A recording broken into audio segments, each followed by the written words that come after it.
June నెల 15 నుంచి 30 తారీఖు వరకు ఈ కుంభరాశి వారికి ఎలా ఉందో ఒకసారి గవ్వలేద్దాం.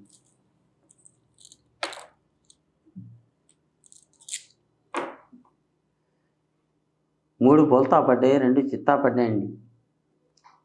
ఈ బోల్తా పడ్డే దానికి మొత్తం బోర్ల బొక్క పడినట్టే అయిపోయింది. 2 చిత్తా పడ్డాయి, 2 ఇద్దరు మనుషులు సహకారం చేస్తున్నారు. ఏం టెన్షన్ ఏం లేదు. ముగ్గురు బోల్తా వేసినా కానీ ఇద్దరన్నా తప్పకుండా సహాయపడతారు.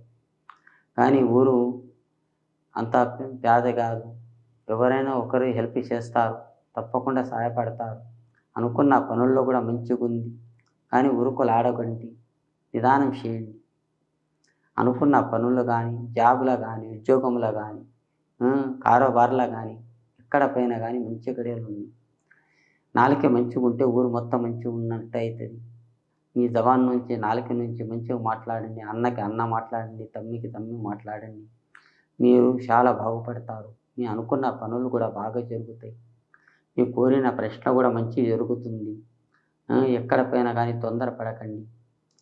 నాగభూషణం అన్నట్టు ఆలోచన ఏకాటంలో కానీ ఎక్కడ పైన కానీ మీకు జయం జరుగుతుంది.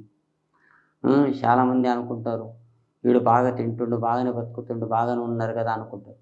ఎవరు ఇడిచి చెప్పుకున్నా కానీ వాళ్ళకే అయితేనే ఉంటుంది, మనకేం కాదు అనుకోవాలి. ఒక చెవులో వినాలి, ఒక చెవు నుంచి ఇవ్వాలి. ఆ మాటని పట్టింపు చేస్తే మనకేమవుతుంది, మనకే ఉల్టా అయిపోతుంది. మనము ఈ రాశివారు సైలెంట్ ఉండిపోవాలి. కుంభరాశి వారు సైలెంట్ ఉండిపోతే మన 15 తారీఖు నుంచి 30 తారీఖు వరకు చాలా ఆనందంగా గడిపేస్తాం. ఈ రాశివారు చాలా మంచిగా ఉంది. అందరితో బాగుంటారు, బాగుపడే యోగం కూడా ఉంది. పెద్దల మాట కూడా నిలబెడతారు. అమ్మ నాయన పేరు, పెద్దల మాట పేరు, అందరితోని మంచిగా ఉంటారు. ఈ సమయం ఇప్పుడు మంచి గడియలు నడుస్తున్నాయి. ఈ 15 తారీఖు నుంచి మంచి గడియలు నడుస్తాయి. ఆ భగవంతుని దయ వల్ల మంచిగా ఉంది. ఏం టెన్షన్ తీసుకోకండి. మీరు ఒకరి అవసరానికి మీరు వెళ్తారు, కానీ మీ అవసరానికి ఎవరు రాడు. మీరు ఒకరికి 10 రూపాయలు హెల్ప్ చేస్తారు, కానీ మీకు ఎవరు చేసేవాళ్ళు ఎవరు లేరు. ఈ సమయం ఇప్పుడన్నా మంచిగా ఉంది, కానీ చెడుయం లేదు. ఆ సమయం వచ్చే వరకు కొన్ని నిదానం పడండి. మీకు అనుకున్న పనులు అనుగుణంగా ఉంది. కానీ వినాయకునికి మాత్రం ఫస్ట్ పూజ వినాయకునికి చేయండి. మీ అనుకున్న పనులు మీకు బాగా జరుగుతుంది. ఆ భగవంతుడు మీకు తప్పకుండా కాపాడుతాడు.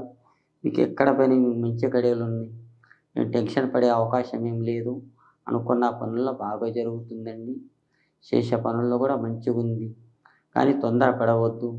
తొందరపడితే ఏది కాదు. అష్టమ దరిద్ర రేఖ అనేది మొత్తం వెళ్ళిపోతాయి.